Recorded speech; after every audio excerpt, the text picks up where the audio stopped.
I need you to lock in for the next few minutes because what I'm about to lay out isn't some maybe scenario or an internet conspiracy thread. It's a repeating mechanism already moving underneath your feet. 127 million Americans are on a track where they could watch their savings, their retirement plans, and their safe money get chewed up in slow motion until one day it stops being slow. And if that sounds dramatic, here's a simple way to picture it. Imagine you did everything responsible. You built an emergency fund, you avoided crazy risks, you put money into retirement, you trusted that $1 today would behave like $1 tomorrow. Now imagine the number in your account stays the same, but the world around it reprices. Rent climbs, food climbs, insurance climbs, interest costs climb, taxes creep up in sneaky ways, and your safe money can't keep up because the system quietly forces you to accept returns below the real inflation rate. That hidden squeeze has a name in economic history: financial repression, and it's one of the most common tools used in stage 3 because it's politically smoother than saying, we can't pay what we promised. It's the slow boil version of collapse. And the reason I'm speaking urgently is because slow boils eventually hit a tipping point where the lid blows off. And here's the part that makes this so dangerous. Most people won't recognize what's happening until it's already too late to move. Right now, the federal government's debt load is being discussed in numbers so large they don't even feel real. Tens of trillions with interest costs climbing, budgets stretched, and political incentives that basically guarantee the same decision gets made again and again. But the story isn't just America has debt. The story is that debt, currency, and confidence form a loop. And when that loop breaks, it doesn't break politely. So in this video, I'm going to walk you through the same 4-stage collapse pattern that has shown up across empires, republics, and modern nation states over and over without caring what flag was on the buildings or what technology people had in their pockets.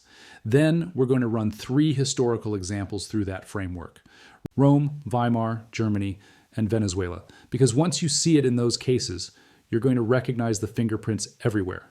And finally, I'm going to connect that pattern to the United States today, explain why millions of households are uniquely exposed and what kinds of moves historically separate the people who lose everything from the people who end up owning the pieces after the dust settles. But before we get into it, quick favor. My channel analytics show something that honestly drives me a little crazy. A huge chunk of the people watching these videos aren't subscribed. You're here, you're watching, you're getting value, and then you vanish like a ghost. So if you get even a little value out of this kind of breakdown, hit subscribe right now. Seriously, we're pushing hard for 50,000 subscribers in the next 30 days. And if you're part of the audience, you might as well be part of the community. Also, we're now posting members exclusive videos on a regular basis. And this isn't recycled content. A dedicated team is working behind the scenes to build these deep dive updates only for you, our special members, and the John AG family. If you want in, click the join button right now or use the link in the description. And one more thing, if you're someone who's doing well, if you've built something, flipped something, invested wisely, or turned your situation around, share your success in the comments. It helps other people realize it's still possible to win even when things feel shaky. All right, now let's jump in because another week, another everything is fine headline while the math quietly gets worse. And the math is the part that doesn't care about opinions. Here's the mechanism. Every major currency and debt collapse tends to follow a 4-stage rhythm. Not because someone planned it that way, but because incentives push governments in the same direction, and human behavior responds the same way when trust starts cracking. Stage 1 is the foundation. A nation builds a currency system that people actually trust. The rules feel stable. Contracts matter. Commerce expands. Savings feel safe.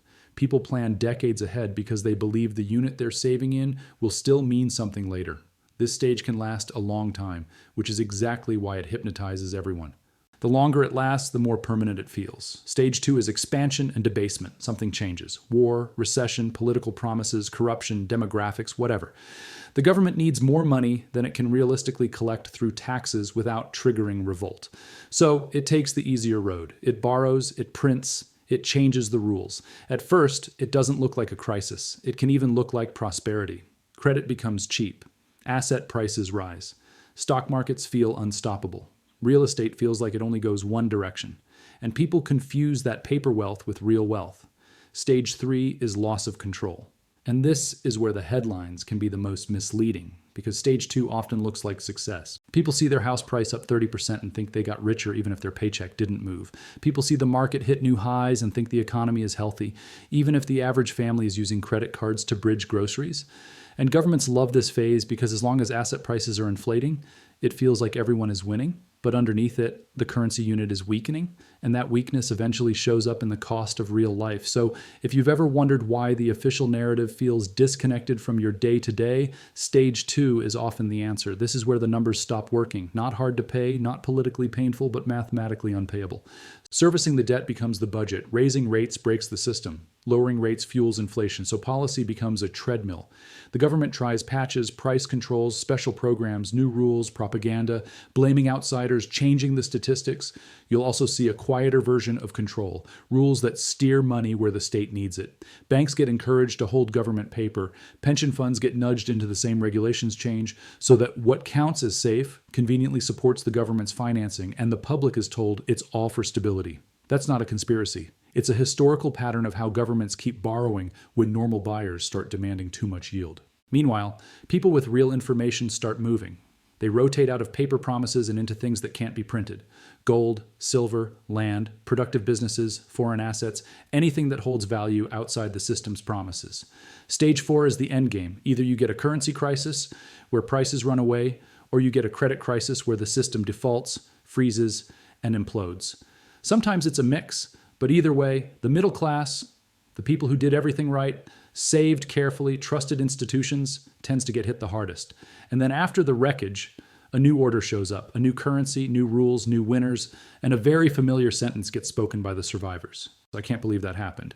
Now, I'm not asking you to take this on faith. Let's run the pattern. First stop, Rome. At its height, Rome didn't just have an army, it had credibility. Its money traveled, its coins were accepted across continents because people believed the metal content was real and the state's authority was stable. That's stage 1. Then Rome did what governments do when expenses rise and political stability depends on spending. If you want a visual, think of it like this. When a currency is tied to something scarce, like metal, you can't just wave a wand and create more units without cost. But once the state figures out it can shave a little metal off each coin and keep the face value the same, it discovers a magic trick. It can fund itself without asking permission. The problem is that the trick only works while people don't notice. And people eventually notice when the marketplace starts screaming. That's when you see the famous maximum price style decrees. The idea is always the same: prices are too high, so we'll make them lower by law. But laws don't manufacture wheat. Laws don't create supply, so the result isn't lower prices, it's empty shelves and underground markets. It found ways to stretch the currency. Slowly at first, not enough that the average person could easily detect it. A little less precious metal here, a little more base metal there. The coin looked the same, had the same stamp, felt official, but the value was being diluted. And it didn't happen once, it happened again and again across rulers. That's stage 2 in slow motion. Then the consequences show up. Prices rise, markets distort. People who produce real goods don't want to exchange them for declining money. The government panics. It starts issuing edicts, controls, threats. And this is where the story gets brutal. When the state tries to force reality to behave, reality doesn't cooperate. What happens instead is scarcity, black markets, hoarding, and the official economy starts to hollow out. That's stage 3. And eventually, the system breaks. Trade collapses. Complex commerce decays. Confidence evaporates. And when confidence dies, the money becomes just decorated metal. Stage 4. Now here's what matters for you. The average person in Rome didn't think they were living through the pattern. They thought they were living through temporary problems, a bad harvest, a rough political season, a few corrupt officials, and that's exactly how it always looks when you're inside it. Which brings us to Weimar, Germany. Because if you want the cleanest, most violent example of what stage 3 turning into stage 4 can look like, it's right there. Germany had industry, education, engineering, a real economy. But it also had war costs, reparations, and a political class desperate to avoid admitting the math didn't work. So the printing started. At first, it's framed as temporary emergency measures, a bridge to stability, and people accept it because they want to believe the system can fix itself. Then it accelerates, and here's a detail that matters. Hyperinflation isn't just prices going up, it's a collapse of time preference. People stop thinking in years and start thinking in hours. If the money loses value by the afternoon, you rush to convert it into something, anything that feels more durable. That's why you see goods disappear first. Not because the country forgot how to produce, but because producers refuse to trade real output for melting paper. When money becomes a hot potato, the economy turns into a sprint. And sprints don't last. They end in exhaustion and breakdown. And once trust cracks, the acceleration becomes its own fuel. Because if you think prices will be higher tomorrow, you spend today. If you think your currency will be worth less next month, you dump it now. And that behavior speeds up the collapse. Workers get paid more often. Businesses reprint constantly. People chase goods because goods feel more stable than money. And then you get the stories that sound insane until you realize they're just math. Wheelbarrows of cash, savings wiped, professionals abandoning careers because the currency makes normal life impossible. That's stage 4. And it didn't just destroy bank accounts, it destroyed social stability. Because when the middle class gets erased, the center of society disappears. Extremism fills the gap. Now jump forward again. Venezuela. This one hits harder because it's modern. It had massive resources, oil reserves that should have made the country rich. And for a while, everything looked fine. Stage 1. Then spending expanded, promises got made, dependence on a single revenue stream deepened, oil prices moved, revenue dropped, and instead of restructuring, the political response was the same. Print, borrow, control, blame. Stage 2. Then stage 3 arrived with the classic symptoms. Price controls, shortages, propaganda, denial. And then stage 4 became unavoidable. Hyperinflation that turned paychecks into jokes and savings into smoke. And because it's modern, you can see the human consequences in real time. Hospitals struggle to stock basics. Families break apart as people leave to send money back. A professional class drains out, which makes rebuilding even harder. And the tragedy is that the average citizen didn't cause any of it, yet they paid the bill through destroyed purchasing power. And here's the repeating twist. In every single example, there were people who saw it early. Not because they were psychic, because they understood incentives. They understood the pattern. So they moved out of the collapsing unit and into something else before the crowd did. And when the crowd finally rushed for exits, the exits were crowded, expensive, restricted, or closed. Now, take a breath. Because this is where people usually say, okay, interesting history lesson. But America is different. And I get it. I really do. The United States has the biggest military, huge innovation, global corporations, deep financial markets, and the world has used the dollar as a dominant settlement currency for decades. But notice something. None of those things directly change the arithmetic of debt and currency. They can delay consequences. They can shape how consequences appear. They can export pain for a while, but they don't erase the mechanism. So let's map the stages. Stage 1 for the modern dollar era was the post-World War II system. The dollar was trusted. It was linked to gold for a time. Global trade organized around it. And that stability created decades of growth. Then the link to hard backing was removed and the system shifted toward pure fiat, money backed primarily by policy and confidence. That was the doorway into stage 2. From there, debt expanded. And if you zoom out, you can actually see the crisis ladder that kept pushing the system deeper into stage 2. The 1980s normalized big deficits. The 2000s normalized large-scale bailouts and emergency money creation. 2008 taught the system that markets could be rescued. 2020 taught the system that money could be created on a scale that used to be unthinkable. And every time a new precedent is set, it becomes the baseline. That's why the debt conversation feels like it's always high, but somehow always manageable until it isn't. And not just a little. The scale is hard to grasp because humans aren't built to intuit at trillions. But what you can grasp is direction and speed. Borrowing became normal. Deficits became permanent. Crisis after crisis justified bigger interventions. And each time the system was stressed, the political reward went to whoever promised relief now, not whoever demanded sacrifice for later. That's not a moral statement. That's incentives. Now, for decades, the U.S. had a unique advantage. It could export a lot of its inflationary pressure because other nations needed dollars for trade settlement, reserves, and energy transactions. So the U.S. could expand supply and the world absorbed it. That's why the consequences felt muted for so long. But that advantage comes with a trap. When confidence shifts and the world needs fewer dollars, the dollars don't vanish. They come home. And that's one of the scariest accelerants towards stage 4. One of the clearest giveaways that you're deep in stage 3 is when interest itself becomes a political crisis. When rates rise, government interest costs rise. When interest costs rise, deficits grow. When deficits grow, borrowing grows.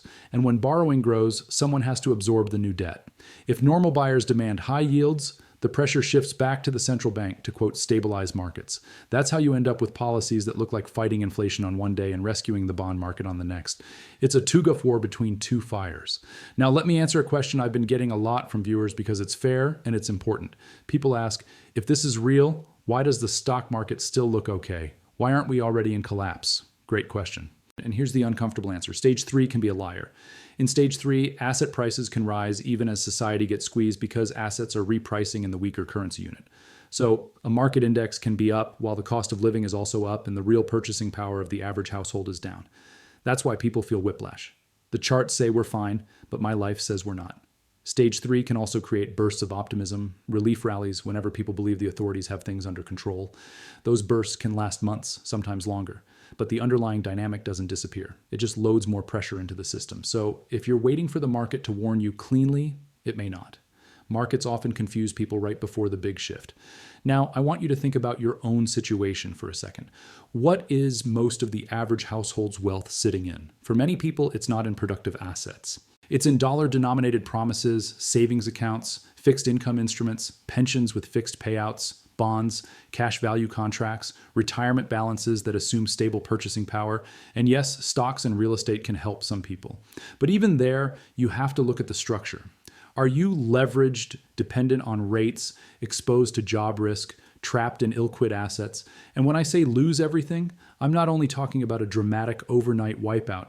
Sometimes the loss is death by 1,000 cuts. A retirement account that holds its number but loses half its lifestyle.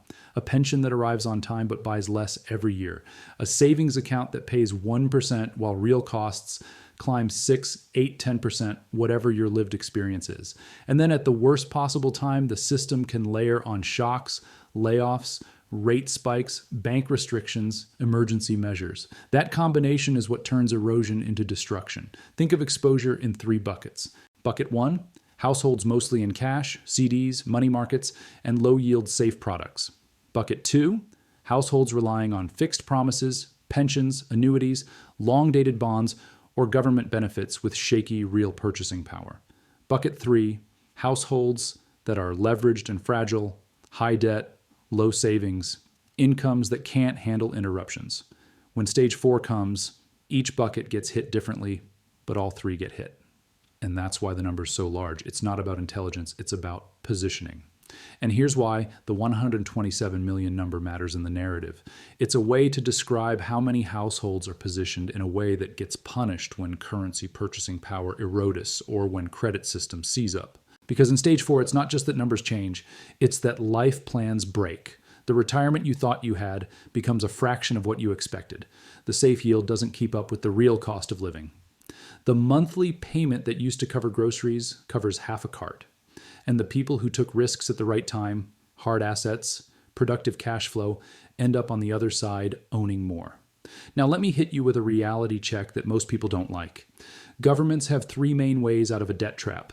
They can raise taxes dramatically, they can cut spending dramatically, or they can devalue the currency so the debt gets paid back in cheaper units. And out of those 3, the third option is the one that happens most often because it feels the least painful at first. It spreads pain out, it confuses people, it lets politicians say they paid the debt while your purchasing power quietly gets shaved down. Now, I'm not telling you tomorrow morning you'll wake up to wheelbarrows of cash. Timing is always the part nobody can pin down with precision, but direction and incentives, those are visible. And here's a cliffhanger you need to take seriously. Once stage 3 becomes obvious to the crowd's reaction makes it accelerate. That's why preparation happens earlier, because the best time to buy a life jacket is before the ship tilts. Now, just before we keep going, I want to slip in something creative and useful. If you're the kind of person who wants to hear silver-related success stories, real stories of people who stacked smart, invested patiently, and turned small moves into big outcomes, there's a link in the description to another channel that's built around exactly that. Go check it out. And if you like that kind of content, subscribe over there too. It's a solid complement to what we do here. All right, back to the main thread. So, what does stage 3 look like in real time? It looks like a central bank trapped between inflation and financial stability. It looks like rate hikes that break something, then pauses, then cuts. It looks like headlines telling you inflation is cooling while your grocery bill still feels higher than it did 2 years ago. It looks like governments redefining metrics. It looks like new programs, new subsidies, new spending packages, often sold as solutions to the problem that spending helped create. It also looks like a silent shift in global behavior.